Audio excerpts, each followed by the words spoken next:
Fíjense que hace un rato, antes de que llegaran ustedes, platicaba con Nancy Flores, corresponsal de la revista Contralínea, sobre esto que vuelvo a poner sobre la mesa.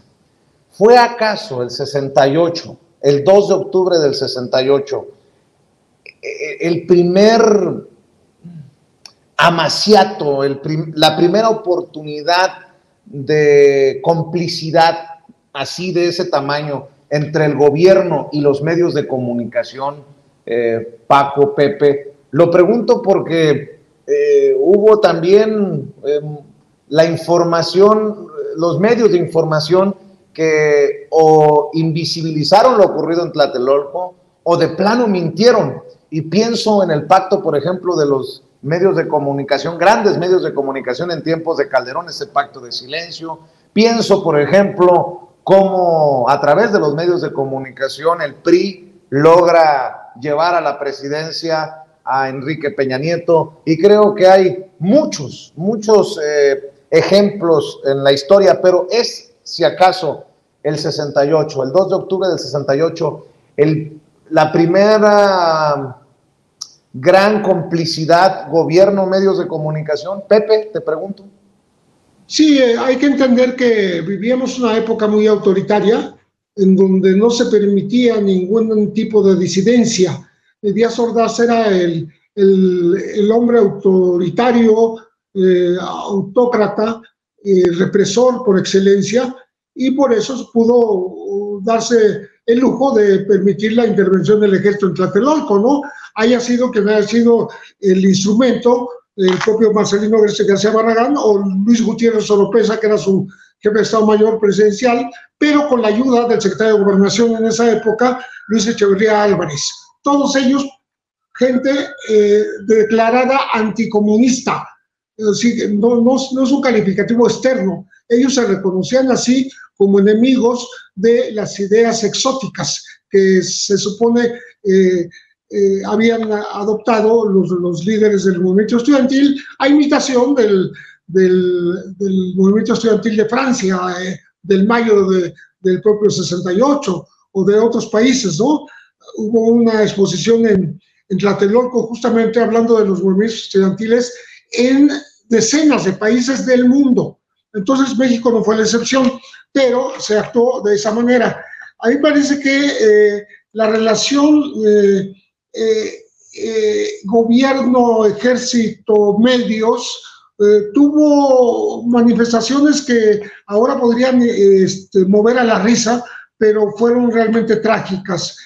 Fue el caso del izamiento de la bandera que supuestamente habían bajado los estudiantes y habían colocado una bandera de huelga en el Zócalo capitalino el 27 de agosto de 1968, cuando llegaron hasta ahí, y el ejército usó tanquetas para sacarlos, ¿no?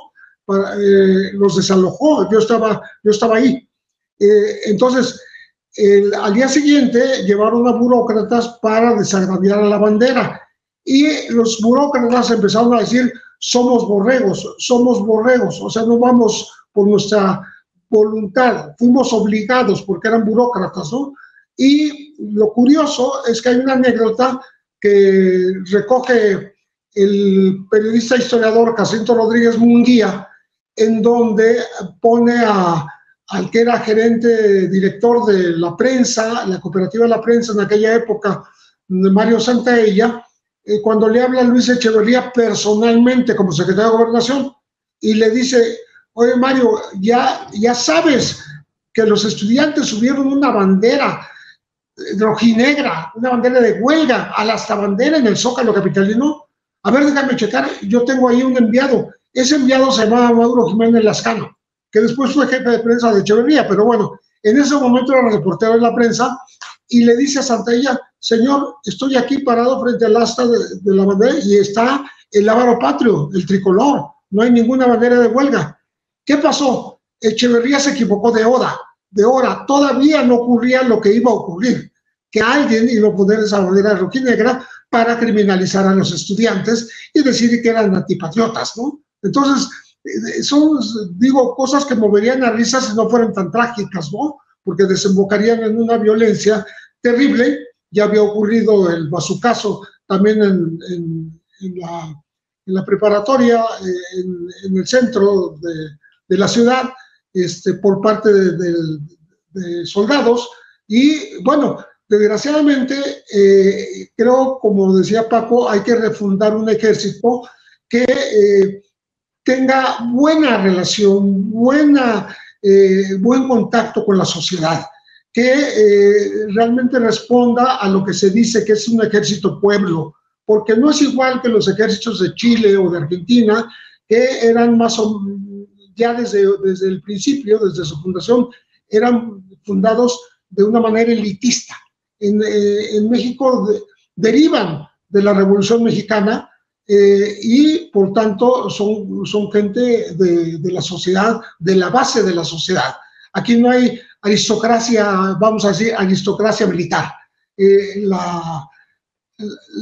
La cuestión es que no hay ningún movimiento de más apertura, no se ve, y ojalá lo hubiera pronto, como el hecho de que justamente en Argentina ya hubo una secretaria de la defensa.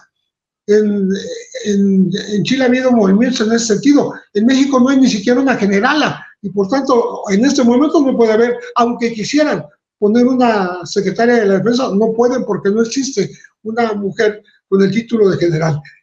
Entonces hay todavía esas rémoras, estas reminiscencias de un pasado represor que duraron hasta la desaparición de los 43 estudiantes de Ayotzinapa, cuando era el titular de la Sedena, Salvador Cienfuegos, y hay 20 militares que están siendo procesados, están siendo acusados por esto.